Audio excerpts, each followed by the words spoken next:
Ladies and gentlemen, in this video, I'm going to be discussing the tragic story of John O'Neill as he relates to September 11th, 2001. O'Neill worked as a high-ranking FBI counterterrorism expert who specialized in tracking al-Qaeda and specifically Osama bin Laden throughout the 1990s.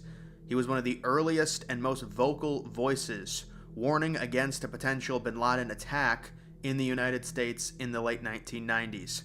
He led investigations into earlier al-Qaeda-linked accidents, including the 1993 World Trade Center bombing, along with the USS Cole bombing in 2000.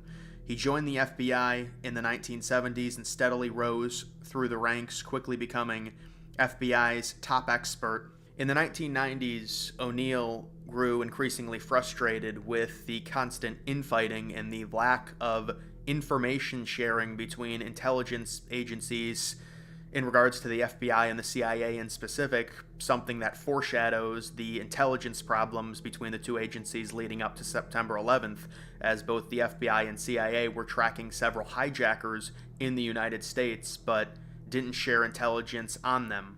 O'Neill also believed correctly that the CIA was withholding information on two hijackers within the United States that had entered the US in 2000 that he was previously tracking.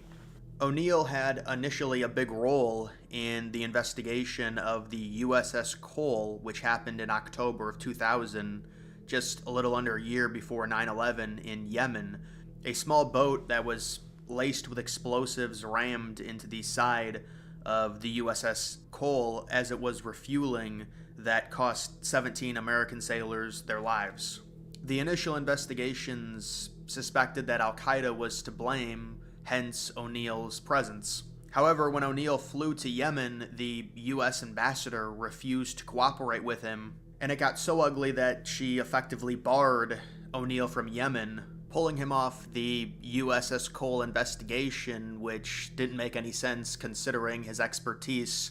Colleagues often described O'Neill as brash and intense, but also extremely effective at doing his job. He clashed with superiors and then eventually left the FBI in the summer of 2001, feeling stonewalled in his efforts to prevent a potential al-Qaeda attack. In the summer of 2001, O'Neill went to a press conference and left his briefcase unattended, which reportedly lasted around 90 minutes. The press conference was in Tampa, and the briefcase contained documents. However, none were compromised. Still, the incident triggered an internal investigation and became a convenient excuse for pressure to mount regarding O'Neill's potential exit.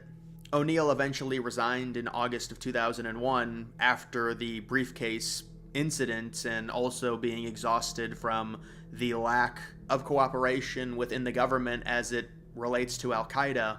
In an unfortunate twist, in late August of 2001, after resigning from his job as a counterterrorism expert, he took a job as the head of security for the World Trade Center managed by the Port Authority of New York. He started the job in late August of 2001 and joked with friends that al-Qaeda would likely target the World Trade Center again, something that he had long feared. O'Neill was quoted as saying, just days after taking the job at the World Trade Center complex, that we're due, and we're due for something big. On September 11th, O'Neill was in the South Tower at the time. The North Tower got hit first, and he started helping with the initial evacuation efforts of the South Tower.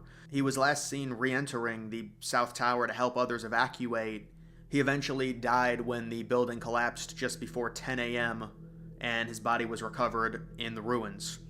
So just to put all of this into perspective, O'Neill was aware of al-Qaeda, bin Laden, and the potential threat that they posed in relation to an attack on U.S. soil. He repeatedly issued warnings, but was eventually pushed out months before September 11th, only to take a job working within the Twin Towers, dying in the very scenario he tried to prevent. According to his colleagues, he even warned the Port Authority security officers in the late 1990s that the next big attack would be the Twin Towers, and it makes sense considering they targeted the towers in 1993 setting off a bomb in the parking garage beneath the North Tower, hoping to trigger the North Tower potentially collapsing onto the South Tower. That, of course, did not work. O'Neill's story is one of extreme unfortunate coincidence and also highlights the significant issues within the FBI and the CIA as it pertains to the supposed threat level of al-Qaeda and how seriously it was treated. The August 6th briefing that George W. Bush received at his ranch in Texas underlines that exact point. The briefing reportedly warned that the time was approaching for a major attack. It said that something big was imminent, possibly within the next days or weeks. That was September 6th in a briefing. Pretty crazy. There was also an FBI agent in Phoenix that had written the Phoenix Memo. This happened a few months before 9/11 in July of 2001, warning that Osama bin Laden was sending operatives to the United States to train at civilian flight schools. Ken Williams was the agent's name. He didn't have the full story, but he had more than enough to surmise that this activity was happening, and both the CIA and FBI had been tracking several hijackers within the United States.